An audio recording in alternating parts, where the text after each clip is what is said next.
Bumpy and Chen got a master plan. Humpty Dumpty sat on the wall. Jose Battle goes crazy, and Malcolm counts down to his next speech. This is the episode 10 recap for Godfather Harlem.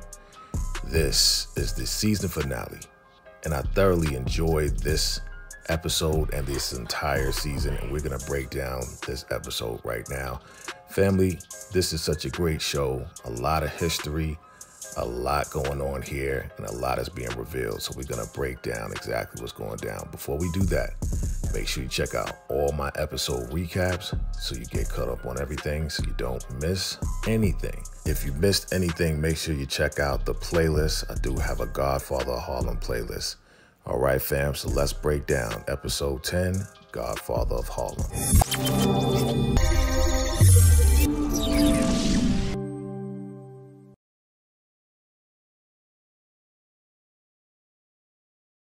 So the name of this episode is Our Black Shining Prince, and it reads, Bumpy and Chen enlist Morgenthal's help to prevent Columbo and Battle from bringing a shipment of heroin, straps, and cocaine. Stella must choose between Columbo and her father.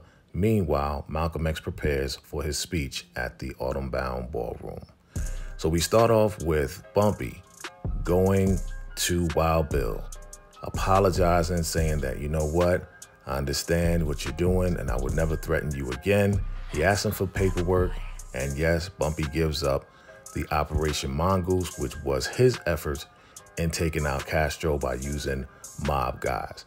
Right? So he gives up all the information and says, hey, listen, you know, you didn't have to do it like that, but, you know, that little bump you gave my daughter almost killed her. He said, listen, I was just trying to send a message, wasn't trying to kill her. He said, listen, message received. So now Bumpy has Wild Bill thinking that he has the upper hand, and this is the phase one of their plan. So now Jose Battle is explaining to Columbo and Chen about how their second attempt to take back Cuba is going to happen, and it's going to happen through the CIA's help of the cocaine and also the straps that they're going to get. Of course, Chen, they want Chen to, you know, give him permission with no problems and everything. He's like, what's my cut? And Columbo calculates up to $10 million for Chen. Chen says yes. So they're sitting down at the bar, and, you know, Columbo says, listen, your daughter, it was her idea to have this drop at Randall's Island. She's a smart cookie. And of course, Chen is like, yeah, she is. And then Columbo says, yeah, she has definitely the face to match. Like, you know, she's beautiful. Of course, Chen is like, yeah. So now on the roof, he's talking to Bumpy, saying, it took everything in my power not to snap this guy's neck. Of course, Bumpy's like, yo, keep it cool. This is part of the plan. So everything's in place, so they know exactly where the drop is going to happen. Chen just wants to take them out. He says, listen, we just got to stick to the plan. We're going to take back Harlem. Now we have a beautiful Harlem morning sunrise, and this is February 21st, 1965, and Malcolm wakes up, looks at the clock, and it's a ticking sound. We are counting down to Malcolm's speech at the Autumn-bound ballroom at 3 p.m. today. Of course, this is the speech that absolutely we all know about. Now, Stella gets up, and she's ready to go. She's ready to get back at it. Of course, Bumpy's like, hey, how you doing? Are you okay? You feeling better? She's like, yeah. He's like, listen, I'm going to have some guys go with you, you know, to, you know, see Malcolm. And of course, he's like, listen, I want to protect you. I'm sorry I got involved with the wrong people. She says, I understand what it is. He goes over to her and says, I love you. She says, I love you back. You know, he's really concerned and really has more admiration for his daughter and love for his daughter. Now we got Stella and Columbo.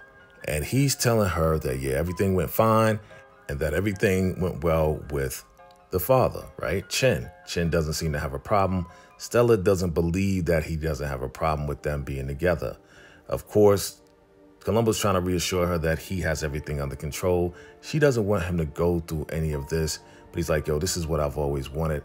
And again, she has her women's intuition and that feeling that something's going to go wrong and that, yeah, her father has something up his sleeve, and she's, again, very concerned about it. But Columbo's like, listen, everything's going to be fine. Got it under control. Again, she is very smart and definitely has that intuition. She knows something's going to go wrong. So now we see Malcolm and Betty, and they have a TWA flight to China. And she says, nobody cares about you in China. He's like, that's kind of crazy because, that's a communist country. And, they're just like, wow, Elise bought them a ticket to get out of the country so Malcolm would stay safe. So he says, you know what? Yeah, I can see that happening. After this speech, we can all go to China. He's like, yo, you think they got Chinese food the way that, this store got it? And of course they laugh. Malcolm definitely loves Betty and she loves him as well. So guess who's back? Morgenthau is back and he's asking the question of why Columbo, who's running the family now, is not under investigation. Pike is there and he says the DOJ just wants to focus on black leaders, black militant leaders like Malcolm X. Morgenthau reminds him of freedom of speech and that Malcolm has freedom of speech.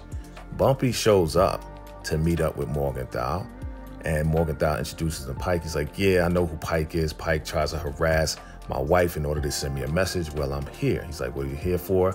And Bumpy says, I'm a concerned citizen and I want to give an anonymous tip. So Adam Clayton Powell goes to see President Lyndon B. Johnson. Lyndon B. Johnson feels like he was betrayed because Powell was supposed to bring an education bill to the floor. Johnson saying how he got rid of the fee for Negroes to vote. Adam Clayton Powell is like, yo, that shouldn't have been there in the first place. What is it like to have people vote and have to pay to vote, which is crazy. Powell says he marched in 1942 and it took all the way up to 1965 for this fee on Negroes to vote to be lifted. And he says, well, the vote won't mean anything if people don't vote. So he says, I'll drink to that. Now back at the FBI, we see Morgenthau and he says he's surprised that Bumpy's gonna snitch. And he says he's not snitching. So of course Pike is like, yo, what are you doing here? Why are you wasting our time? And your boy Bumpy says, listen, I don't snitch on my colleagues and friends unless they're aligned with the government. So of course Morgenthau's like, okay, I'm listening. So Bumpy says for the past 4 months, seized cocaine has been used by the CIA to fund the second attempt on taking over Cuba and taking out Castro. And the whole operation is run by Bill Harvey. So, okay, Morgenthau's like, okay, give me information on Harvey. Of course, Bumpy laughs is like, yo, I don't spill unless we make a deal. So that's right, the FBI makes a deal with Bumpy. He gives information and Bumpy gets immunity. That's how it's gonna work out. But they have to guarantee that they connect the dots and get Harvey to the FBI. So now we're back with the fellas and they are making a game plan in order to keep Malcolm safe. They're telling Junie to frisk everybody, but Omar's like, Malcolm doesn't want that. They're like, yo, how are we gonna really protect them if we can't frisk people at the door? Of course, they're like, yo, it doesn't even make sense. Omar's just insisting that, yeah, you're right about everything. Let's split it down the middle. So here we go with Wild Bill, and he's telling Jose Battle that, yeah, he's looking like Humpty Dumpty #1, but he's telling Jose Battle that, yeah, he got Bumpy in the right position and he's not gonna mess with him. He twists and turns Bumpy in order to get him in line, like cats correct their positioning when they're falling off a building so they land on their feet. Jose Battle's like, listen, cats have 9 lives. Even if they break their neck, they're gonna come back and mess with you. Bumpy has a riding reflex just like you. He'll land on his feet and come back and mess with you. So, okay, I hear what you're saying. I'm gonna tell him to make sure he doesn't try anything stupid. So now here we are. Mamie's in the office and she's talking to, Adam Clayton Powell's assistant. He says, I want to give you an award. And it's in the leadership award that they give to Mamie. He wants her to have like a plaque showing that she's doing well. She's like, yeah, I'm ready to do more. But here we go with a new leader that was positioned by the governor. And he says, listen, just want to let you know up front, you're out. Like pretty much we don't want someone who's associated with a gangster and somebody who is, pretty much in a community messing up our community. And he's like, hey, does Adam Clayton Powell know about this? And he's like, no, he doesn't. So she said, I want to give my contribution. Here's that award. Take this award and shove it up your ass. So Mamie, of course, is pissed off, but it's only right. All that work that she's done because of her husband, now they don't want her, which is crazy. So here we go. Stella's making one last attempt to tell Columbo to back out of this thing. She doesn't have a good feeling about it. She says that her father's going to crush him. He tells everybody to get out. She's like, listen, we got this under control. Why are you so concerned about it? You know what? You want to leave? Go ahead and leave. She says, you know what? I'm going to make one last attempt to save your life.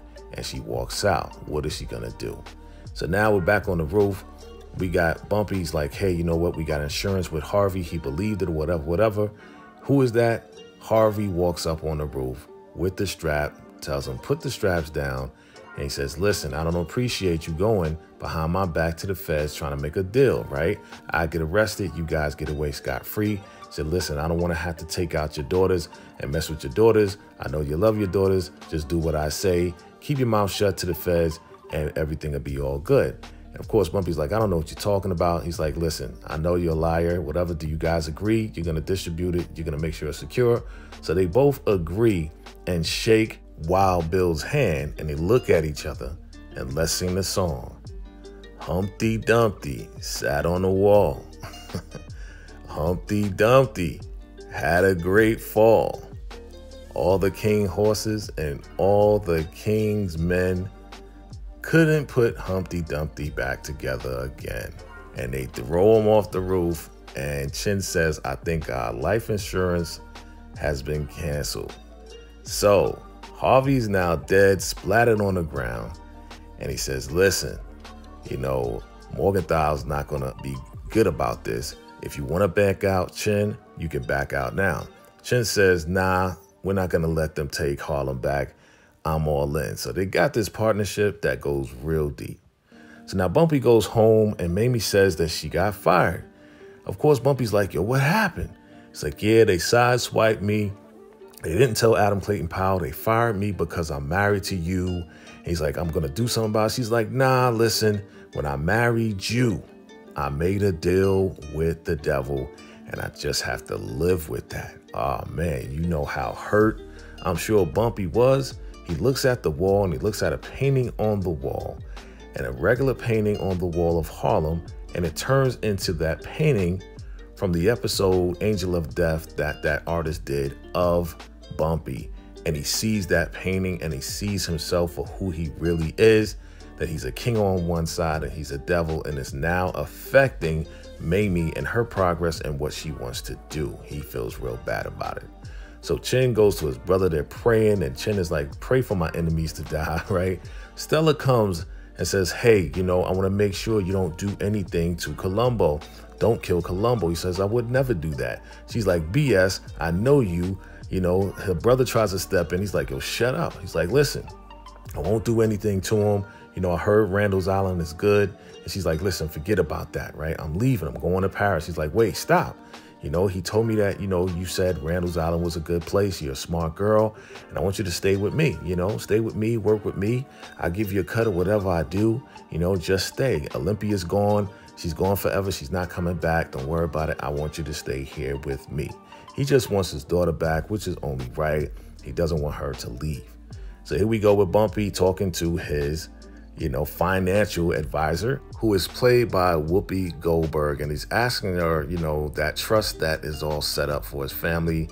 You know, how's it doing? She says that, you know, they can live to 900 years old and everything's secure. She's like, what's wrong? She says, you know, Mamie got fired because of me. And I'm thinking about getting out of the narcotics game. She's like, that's not a good idea. She said, why are you doing that? She said, because, you know, Malcolm wants me to do the right thing and be good. And he's like, listen, Malcolm lives to his greatest potential. I only live to a fraction of my potential.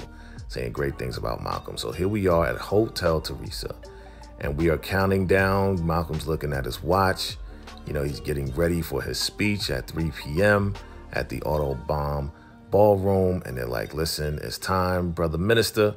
And he gets ready and he takes the time to really look and take his time to look at his picture of his daughters. And he's really taking the time because he has a feeling that this is probably the last speech that he's going to make.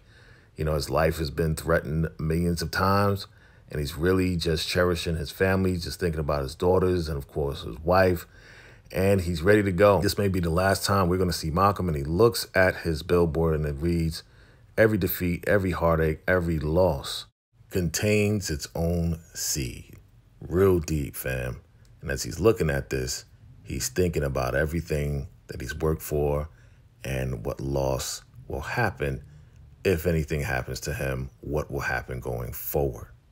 So now we're at Randall's Island and they're making a deal. They're getting the cocaina, they're getting the straps and everything. You know, Jose Battle's like, where's Harvey at? Now we're back at the ballroom, and here comes Malcolm. He's ready to do a speech. They're excited to see him. A lot of people have shown up. There's like over 400 people there coming to see his speech and letting them know there's a dressing room for him to go and relax. Dell and Pettigrew are on their way. They're saying how, anybody blinks, we're going to take them out if they try to get at Malcolm. Somebody pulls, them over. We got a siren and everything, and they got weapons out. Like, get out of the car. They're like, who are you? The FBI, CIA, whatever. The guy says, take your pick, whatever. You're not going to the Audubon ballroom today. So they stop them from going. They put handcuffs on them, and they take them away. Malcolm's getting ready, and they're talking to Elise and, of course, Omar, and they're making sure everything's secure. She says she's going to check on, Betty and the kids. Omar sits down and says, listen, I can't secure this whole ballroom because you didn't allow me to frisk. Take this strap, put it on yourself. It's real small. Nobody will see it. And he's like, nah, I don't want to take it. He's like, listen, I can't secure you with the way that you're doing things. So he does take the strap, put it on his side before he makes his speech. Elise goes to check on Betty and the girls, the oldest girls. And of course, she's happy to see them. They're excited and everything. And Elise is looking around and she's seeing some unfamiliar faces, but looking at some people who look real unscrupulous, who look real suspect. Now here we go. We got Jose Battle and Columbo. And who rolls up? Chin and Bumpy.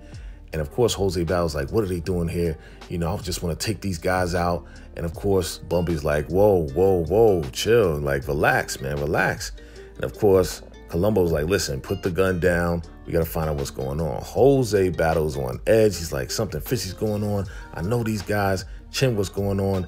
And Chin is like, listen, he's down with the feds. Harvey's down with the feds. He gave us up. And of course, he's like, nah, no, he's not. You guys are lying.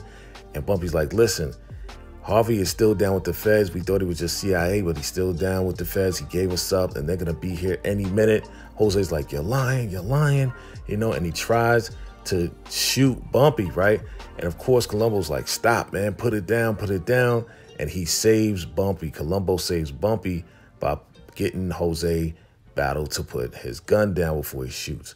Of course, the feds show up. They arrest everybody, handcuff everybody. They handcuff everybody, and the feds show up just in time. So now Malcolm is good. Elise says, yeah, everything's good with the girls, but I see some unscrupulous dudes. So Omar says he's going to go out and check. And yes, they talk, and Malcolm just wants to thank Elise for everything that she's ever done for him. And she's just like, I'm proud of you. And she gives him this envelope, and they touch hands for the very last time as he walks away. And of course, she has her women's intuition as well. He's happy, but she's just like, I know something bad is going to happen. She just has this feeling. So the guy introduces Malcolm. He goes up there. Omar's up there. He's happy to give this speech. It's a full house. He sees Betty and the girls. They're happy to see him. It's a very proud moment. People are very happy that Malcolm is about to speak, but there are some men that are not looking too happy at all. So, of course, Betty's like, that's your father. Look at your father up there. It's a proud moment. Full house. He's ready to make a speech to bring everybody together. Elise is in the back praying. And she's praying because she has a feeling and is just praying that nothing bad happens to Malcolm. As he's about to make a speech, this guy gets up with a bottle. He lights it on fire. Another guy says, get your hand out of my pocket. And he causes a distraction. And Malcolm's like, okay, hold on, just wait. And the guy throws down the bottle. Omar goes in between these guys, which is definitely a distraction. There are other guys who get up and they have guns. Remember, they couldn't be frisked. Malcolm didn't want to be frisked. And there's another guy with a shotgun, and he's looking at Malcolm. Malcolm's seeing what's going on. The guy gets up, and Malcolm is about to go for his strap, but then he looks down and he sees Betty and the girls, and he doesn't want to create a gunfight. They might get hit in the crossfire. So while everybody's looking back at Omar trying to stop these guys, Malcolm's about to get the strap, but he doesn't. He lets it loose, and the guy pulls out the shotgun, and look at the reflection in Malcolm's glasses. Great cinematography. And of course, Elise is in the back, and they shoot Malcolm. The guy shoots Malcolm. Elise hears the gunshot. She runs out, sees everybody scrambling, running out, and she sees more guys rolling up on Malcolm, just shooting him and shooting him. They're not stopping. They keep shooting him. And she's just standing there in shock. Betty's screaming and yelling, crying. They leave out. She runs to Malcolm. He is bleeding. Omar's there. Betty's crying, trying to wake him up, trying to give him, air and resuscitate him. Malcolm is out on the ground, out on the floor. Betty's crying. Everybody's crying. She's so upset. And nobody knows what to do. Omar says, let me get the gun. Let me get the strap, because if the police come in here and see a strap, they'll think it's just two Negroes having a gunfight and they won't investigate. Elisa's like, I'm sorry. Betty's like, why? It's a very, very sad moment in history that they shot Malcolm and he's dead. So now we see that Jose Battle, Colombo, they're all, in handcuffs. And Morgenthau goes in the car and says, hey, I thought you had Harvey, but I ended up getting like this 56 belt. And they say, yeah, we heard that, he fell off the roof. He was drunk. And of course, Morgenthau's like, yeah, which one of you, Laurel or Hardy, Abbott or Costello. And he's like, hey, listen, we helped you seize all these straps and the cocaine. If this gets out that gangsters help you seize all of this, it's going to be crazy in the newspapers, right? It's like, don't worry. I'm going to keep my end of the bargain. You guys are free to go. Unhandcuff them. So Bumpy and Chen get away and they're laughing like, did you see the look at Jose Battle's face and all this and that? And they're happy. Bumpy's like, listen, Battle, Colombo's not going to come for their family because they're locked up. And yeah, they're super happy about what's going on. Chen is like, we got Harlem back. And Bumpy's like, listen, you can have Harlem. Harlem is yours, Chen. I don't want to be in the game anymore. And he's like, what? It's like, nah, Harlem is yours. It's yours for the taking. And he doesn't want to be in the business. He says, I want to do the right thing. That's what his brother Malcolm wanted to do. So Chen is looking like, okay, I'll take over. On the radio, we hear the announcement that Malcolm X was shot down. Now, Lyndon Johnson is watching a TV of a guy reporting on what happened and how Malcolm was shot. And here comes Adam Clayton Powell looking down. It's like, listen, I got to go back home. I got to go back to Harlem. And Johnson's like, listen, I understand. And he says, Hoover said that it was the Muslim mosque in New Jersey that did this. And of course, Adam Clayton Powell's like, really?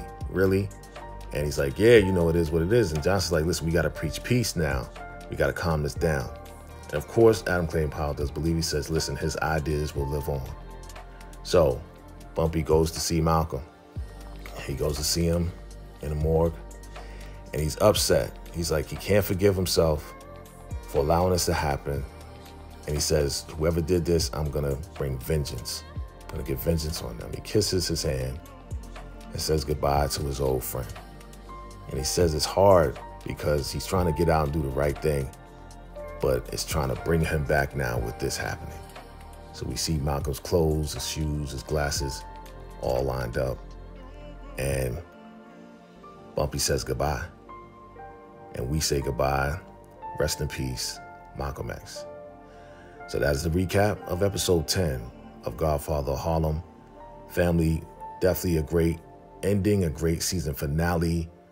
I appreciate you all for watching. Definitely drop your comments below. Hit that like button, hit that subscribe button. Definitely want to hear your comments on this one right here. And I appreciate you all for watching. Until next time, salute.